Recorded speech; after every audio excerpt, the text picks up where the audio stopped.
Welcome to Beyond Books, where we talk about books and always go beyond. I'm your host. I'm Renee. Let's get started with talking about a banned book that I just recently finished. And that book is I Know Why the Caged Bird Sings by Maya Angelou. I had never read any of her novels previously. I had only ever been exposed to her poetry, but I really enjoyed this book. Unfortunately, it is a banned and challenged book, as I said. Actually, it's very frequently banned and challenged. It's the 15th one I've read so far this year, on my way to 24 in 2024. This book was published in 1969, and it is the first volume of her autobiography. Subsequent volumes of autobiography include Gather Together in My Name, which came out in 1974, Singin' and Swingin' and Getting Merry Like Christmas, which came out in 1976. I love that title. The Heart of a Woman in 1981. All God's Children Need Traveling Shoes, 1986. A Song Flung Up to Heaven, 2002. And Mom and Me and Mom, 2013. So there are 7 volumes in all to her entire autobiographical series. So first, let's talk about what this book is about. Well, as I said, it's about her life. It is her autobiography, and she does tell of being a young girl in Stamps, Arkansas, in the 1930s. At the beginning of the story, there are some events that indicate that Marguerite Johnson, which is the name that she goes by in the book, is a very fearful, hesitant, kind of shy, introverted child. She wants to fit in, she wants to be beautiful, but she also knows that she's really not like the other children. She really doesn't have many friends. However, she is very close to her brother, Bailey. And she and Bailey live with her grandmother. And Marguerite's grandmother describes her as tender-hearted. So, that is her way of saying that, she was sensitive as a child. Unfortunately, when the children, Marguerite and Bailey, are reunited with their parents in St. Louis and live there for a time, Marguerite is molested by a friend of her mother's. Due to all of the circumstances surrounding the molestation, she stops talking to anyone but Bailey, and is eventually sent back to Stamps. Later in the book, she lives in San Francisco with her father, who also turns out to be a less than optimal parent, at least in the traditional sense. Marguerite eventually ends up living for a time in an abandoned car. She does, in the end, live with her mother in Oakland, California. And her mother's new husband is much more appropriate and adequate father figure for her. The story ends with Marguerite, who is now being called Maya, in her young adult years. And due to all of the circumstances in her life, she has grown tremendously as a person. She's much more confident, or at least I would say well on her way to becoming confident. Now, how did she accomplish this? Well, I think it came really through 2 things, in my opinion.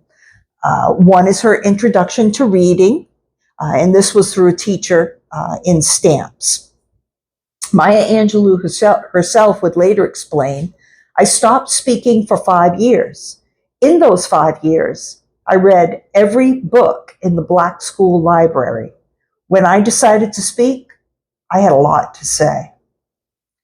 The other thing that helped her was when she got a scholarship at the age of 14, and that was to a place called the California Labor School, where she studied drama and dance. So one of the themes of the book, obviously, is coming of age.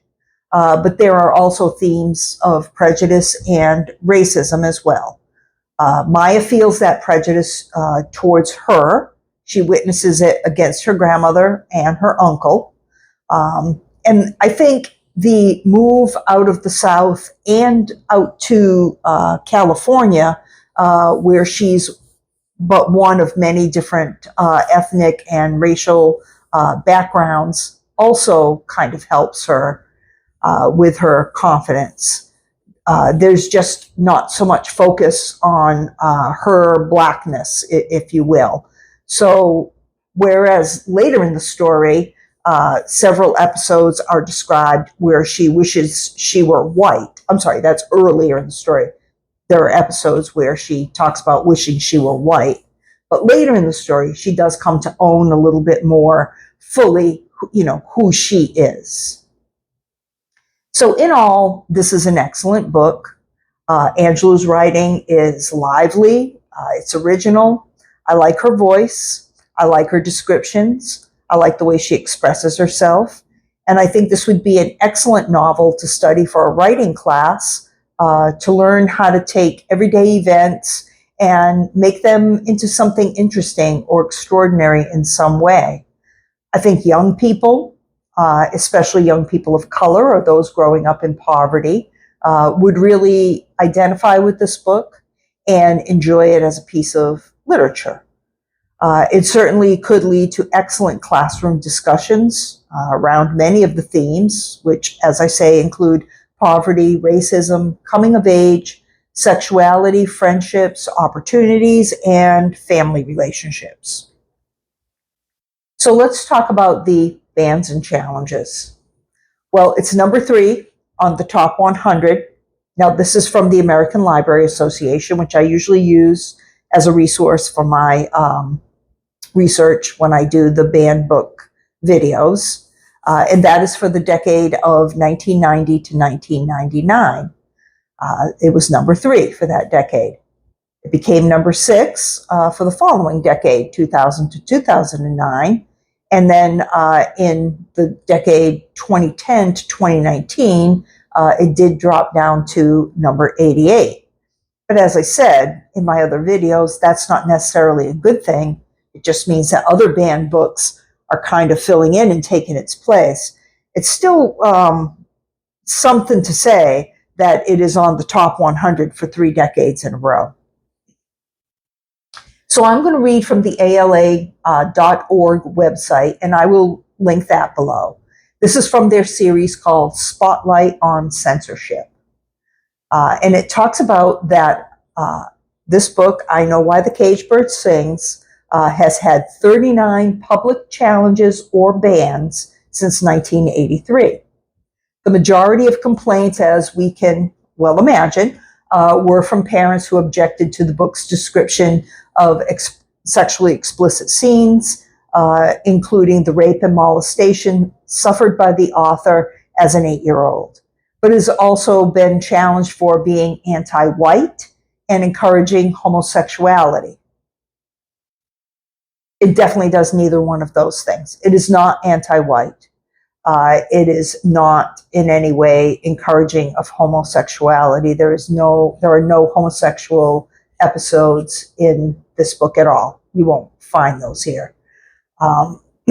As far as the description of her molestation, well, we never want to read that if possible, but unfortunately, it is the truth that happened to her. And as far as it being explicit, certainly there are books that I have read that have a lot more explicit descriptions than this one does.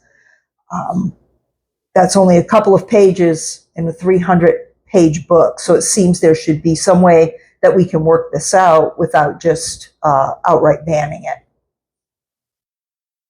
Now, also interesting is that this book, for how many times it's banned and challenged, it's also been retained many times. So that means that the ban or challenge was not necessarily successful or was overturned, so that the book was able to remain in the area that it was being challenged from. That happened in 1994 when a parent, did object to the inappropriate sexual scenes. And then the book was also challenged but retained in Volusia County, Florida schools in 1995, and on the Beach High School reading list in Hendersonville, Tennessee in 1995, and on the optional reading list at the East Lawrence High School in Moulton, Alabama, and also as part of the Washington Schools District's high school curriculum in 1997. It was also retained in 2006 as part of a high school sophomore advanced English class in Wisconsin.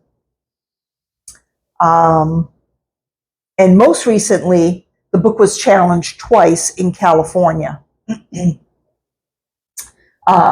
When a trustee questioned whether the school staff was qualified to teach a novel depicting African American culture. And then again in 2009, the book was restricted to students with parental permission at the Ocean View School District middle school libraries in Huntington Beach.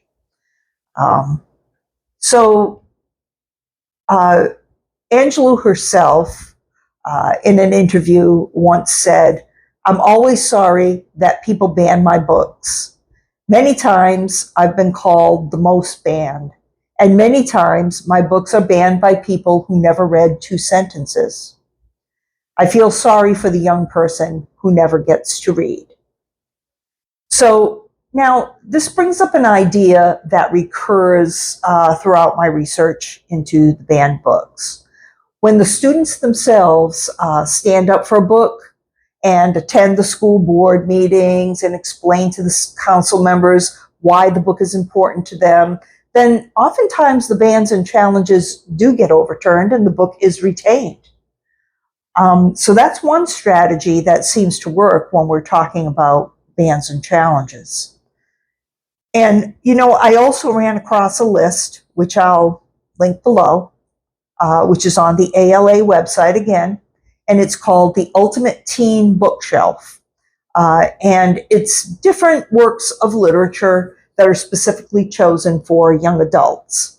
I Know Why the Caged Bird Sings is on the list, as well as Diary of Anne Frank, which I also reviewed as a banned book, and Looking for Alaska, which I also reviewed as a banned book, and I will link both those videos below.